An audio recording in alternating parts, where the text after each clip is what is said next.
नमस्कार, आदाब, सत श्री अकाल। दोस्तों, स्टोरी आज अभी चैनल पर मैं आयुष आपका स्वागत करता हूं। आपसे एक छोटी सी रिक्वेस्ट है कि कहानी पसंद आए तो लाइक और सब्सक्राइब कीजिएगा, कमेंट कीजिएगा। छोटे से चैनल को ग्रो करने का मौका मिलेगा। आज की जो कहानी है वो केरला से है। आम लोगों की अक्सर ये धारणा रहती है कि पुलिस वाले बहुत सुरक्षित होते हैं और उन्हें एक आम इंसान जैसी किसी भी तरह की परेशानी अपनी जिंदगी में नहीं होती है। लेकिन पुलिस ऑफिसर हो या आम इंसान, उनको भी किसी अन्य तकलीफें आम इंसान की तरह लाखों परेशानियां होती हैं और उन्हें भी तंग किया जाता है, उनका भी शोषण होता है और अगर वो महिला है तो उन्हें भी अपनी बराबरी के दर्जे पाने के लिए समाज में लड़ाई लड़नी पड़ती है। आज की कहानी एक पुलिस अधिकारी सौम्या की है, जिसे 15 जून को 20 सड़क पर जिंदा जला दिया गया और ये काम किसी आम इंसान ने नहीं बल्कि एक पुलिस अधिकारी ने ही किया। केरल की सौम्या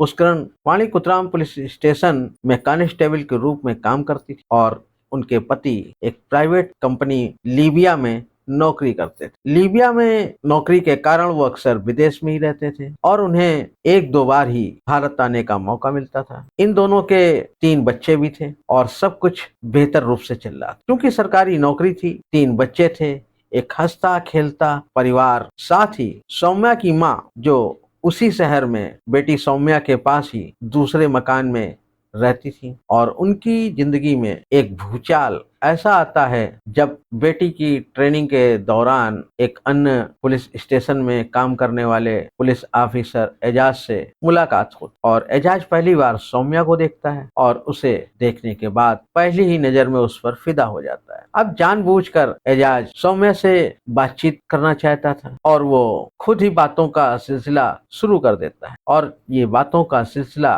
जब आगे बढ़ता है तो वो शादी का प्रस्ताव भी सौम्या के सामने रख देता है और सौम्या उसके शादी के प्रस्ताव को सुनकर बहुत ही हैरान हो जाती और वो उससे कहती है कि जब मैं पहले से ही शादीशुदा हूँ और मेरे 3 बच्चे हैं तो ये प्रस्ताव तुम्हारा व्यर्थ है। अब जवाब में एजाज कहता है कि इससे कोई फर्क नहीं पड़ता कि वह शादीशुदा है। शादीशुदा होने के बाद भी एजाज कहता है कि मैं तुमसे शादी करना चाहता हूँ। अब जब सौम्या को एजाज के इरादे मालूम पड़ते हैं तो वो एजाज से दूरी बना लेती है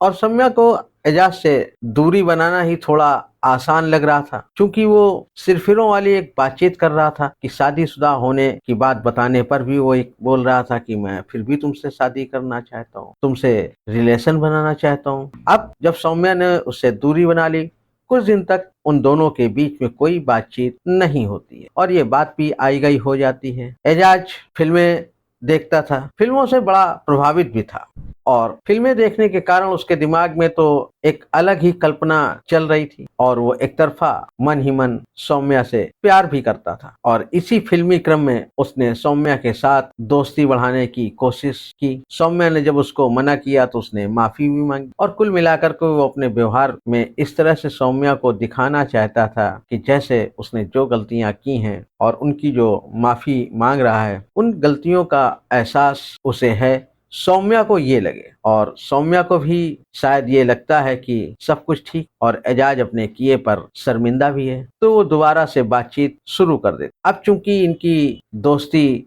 हल्की फुल्की हो चुकी होती है और थोड़ा समय भी बीत चुका होता है और ये एक दूसरे को थोड़ा बहुत जानने भी लगते हैं और सौम्या को शायद ये नहीं मालूम था कि एजाज के मन में क्या है। इसका रंच मात्र एहसास भी सौम्या को नहीं। अब एक दिन सौम्या को किसी काम से 1.5 लाख रुपए की आवश्यकता पड़ जाती, क्योंकि उसका पति तो विदेश में रह रहा होता है और एकदम से उसे पैसों का इंतजाम करना था। अब जब सौम्या की इस जरूरत का पता एजाज को चला तो वो जबरदस्ती उसे 1.5 लाख रुपए दे देता है और सौम्या उसकी इस मदद के लिए मना भी नहीं करती है, क्योंकि एक दो बार सौम्या ने उस पैसों के लिए उसे मना किया, लेकिन एजाज बार बार उसे ये कहकर पैसे कर दे रहा था कि जब आपके पास हो तब दे देना। अब सौम्या का काम 1-2 दिन बाद निपट जाता है और वो एजाज को वापस पैसे दे और पैसे जब देती है तो एजाज पैसे लेने से इनकार कर देता है और एजाज का ये इनकार सौम्या को अच्छा नहीं लगता और उसे लगता है कि शायद अपनी पिछली बातों को लेकर एजाज आज भी थोड़ा बहुत शर्मिंदा है और इसी वजह से वो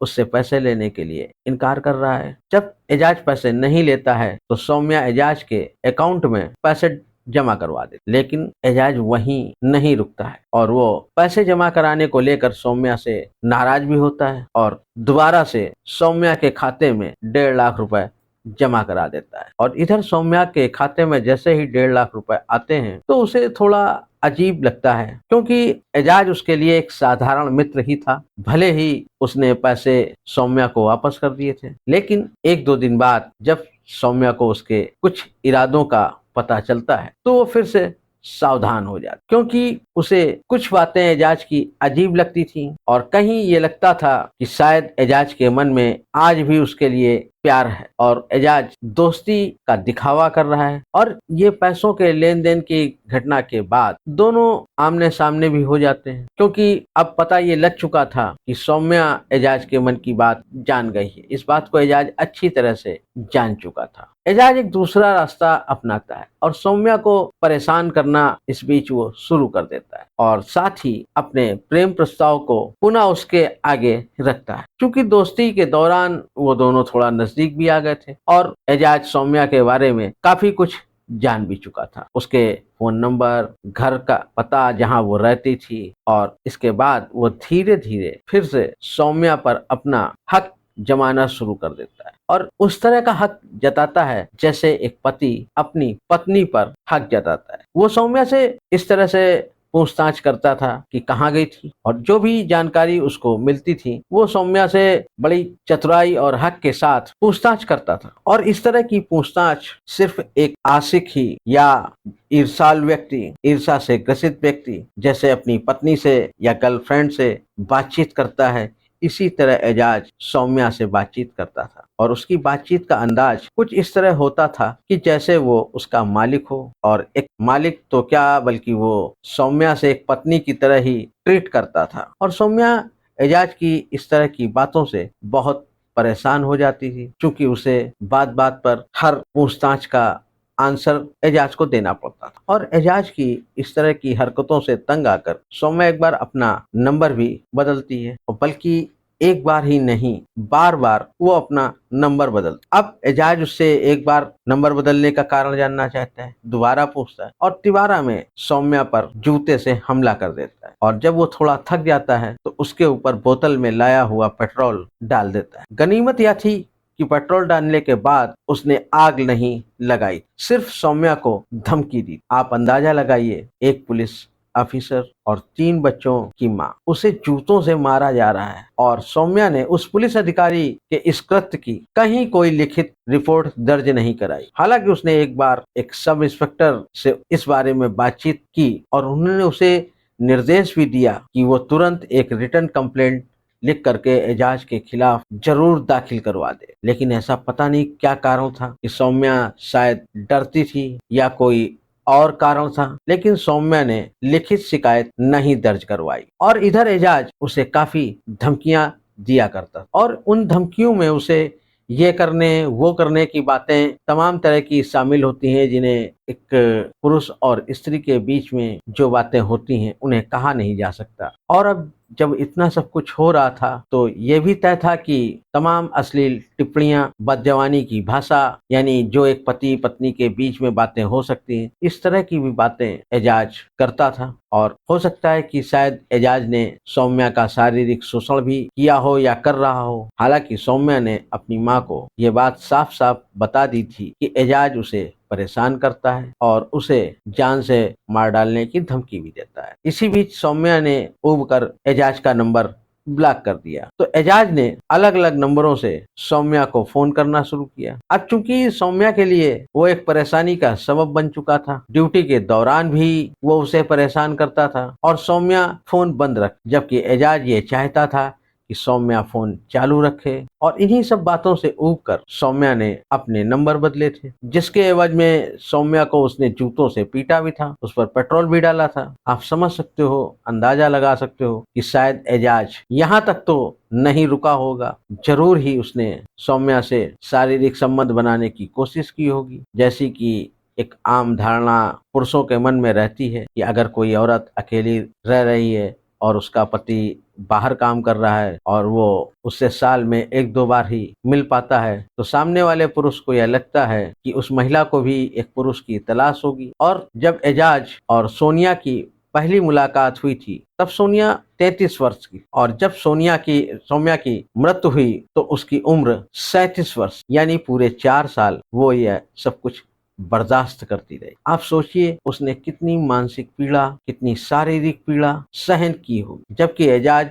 उसका शारीरिक रूप से, मानसिक रूप से फायदा उठा रहा था। और इसका एजाज का सनकीपन अब और ज्यादा बढ़ चुका। कभी वो सोनिया से उसे फोन पर सुबह जल्दी उठाने के लिए कह देता, या कभी फोन करके कहता मुझे इतने समय पर उठा देना, और यदि सोनिया उसे जगाने में भूल जाती या चूक कर जाती तो इसके लिए वो उसे पीट भी देता या डांट भी लगा देता। मरने से 1-2 महीने पहले हालांकि सौम्या ने एर्नाकुलम के एक सब इंस्पेक्टर राजन बाबू को अपनी सभी परेशानियों को फोन पर और सारे मुद्दों पर डिस्कस भी किया था, और राजन बाबू ने सौम्या को लिखित शिकायत थाने में देने के निर्देश भी दिए, लेकिन सौम्या ने राजन बाबू की ये बात नहीं मानी। राजन बाबू ने ही नहीं बल्कि पुलिस ने भी सौम्या को इंस्ट्रक्शंस दिए थे कि वो अकेले ना रहा करे और हो सके तो वो अपनी माँ को अपने साथ ही रख ले। सौम्या जब तक तमाम चीजों को समझती और माँ से चर्चा करती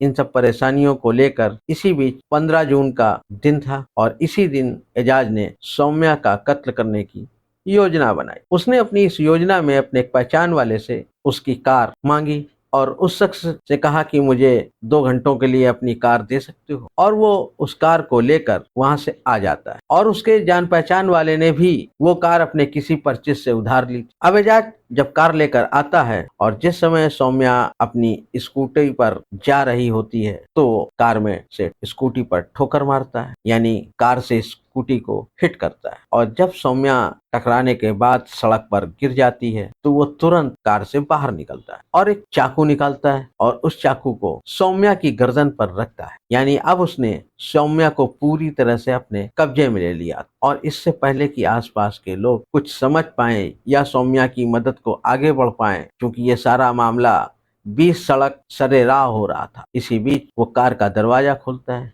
और उसके अंदर से एक पेट्रोल से भरी कैन निकालता है। चूंकि अपने साथ वो पेट्रोल लेकर आया और सौम्या के ऊपर पेट्रोल छिड़क देता है। चूंकि वो इस तरह का काम पहले भी कर चुका, लेकिन उसने आग नहीं लगाई, इस बार भी वो यही कर रहा था। और सौम्या भी कुछ समझ पाती कि ये काम इतनी तेजी से होता है कि किसी को बचाने का या रोकने का मौका ही नहीं मिल पाता है, और बीच सड़क पर एजाज सौम्या को पेट्रोल डालने के बाद आग लगा देता है। सौम्या वहीं आग पकड़ने के बाद तड़प कर मर जाती है। हालांकि आसपास के लोगों द्वारा पुलिस को खबर दी जाती है। पुलिस उसे तुरंत अस्पताल ले जाती है, जहां डॉक्टर उसे मृत घोषित कर देते हैं। और इसी घटनाक्रम को अंजाम देने के बाद एजाज वहां से चला जाता है, लेकिन थोड़ी दूर उसके जाने पर ही पुलिस उसे गिरफ्तार कर लेती है। क्योंकि जब वो घटना को अंजाम दे रहा था तो वो खुद भी काफी जल गया था। पुलिस उसे गिरफ्तार कर अस्पताल में भर्ती कराती है और अगले ही दिन एजाज की मृत्यु हो जाती है। चूंकि इस घटना को अंजाम देने में काफी इंजरी एजाज को भी हुई थी। अब आप सोचिए कि एक निर्दोष पुलिस कर्मचारी जिसकी मृत्यु हो गई, अब सौम्या के बच्चे अनाथ हो। दूसरी तरफ सौम्या उससे प्यार भी नहीं करती, लेकिन एक सिरफिरे आशिक की एक तरफा मोहब्बत के कारण एक पूरा परिवार हंसता खेलता तबाह हो गया। मित्रों, सच बात तो यह है, देखने में हमें चाहे जो कुछ जैसा भी लगता हो, लेकिन पुलिस वाले भी एक आम इंसान की तरह होते हैं और उन हर चीजों का शिकार होते हैं जो आम आदमी होता है। हालांकि पुलिस वालों को परेशान करने या उन्हें शिकार बनाने में कभी आम इंसान का हाथ नहीं होता है। ज्यादातर उनके अधिकारी, उनके साथी पुलिस वाले ही होते हैं। फिल्मों में भले ही देखकर बहुत अच्छा लगता हो कि कोई आशिक किसी महिला का पीछा कर रहा हो, सीटी बजा रहा हो, उसे परेशान कर रहा हो, उसका प्यार पाने की चेष्टा कर रहा हो, अंत में हीरोइन मान जाती है। लेकिन अगर असल जिंदगी में किसी महिला को इन सारी चीजों से गुजरना पड़ता है तो आप इस बात का अंदाजा नहीं लगा सकते हैं कि उसे कितना कष्ट होता है। अगर उन बच्चों की सोचिए जिन बच्चों को अब पूरी जिंदगी अपनी माँ के प्यार से महरूम रहना पड़ेगा और उन बच्चों को अब पूरी जिंदगी अपनी माँ की ममता से अलग रहना पड़ेगा। और उसकी माँ को बेमौत बीच सड़क पर जिंदा जला दिया गया, सिर्फ इस वजह से कि एक पुलिस ऑफिसर उससे एक तरफा प्यार करता था। हालांकि ये कहानी हमारे समाज पर एक प्रश्न भी उठाती है और एक महिला की सुरक्षा को लेकर या पुरुष की सुरक्षा को लेकर या बच्चों की सुरक्षा को लेकर प्रश्न भी खड़ा कर कि हम कितने असुरक्षित हैं। कुछ लोगों को बिल्कुल परवाह नहीं होती है, जब कोई मर जाता है या कोई इस तरह की दुर्घटना का शिकार होता है तो हम कैंडल मार्च निकालते हैं, सड़कों पर आते हैं, लेकिन इससे पहले किसी को कोई परवाह नहीं होती। मित्रों, कहानी के बारे में आपकी क्या राय है? इस घटना के बारे में आप क्या सोचते हैं? प्लीज कमेंट करके हमें जरूर बताइए और जल्द ही मिलते हैं नई कहानी के साथ स्टोरी आज अभी चैनल पर। जय हिंद, जय भारत।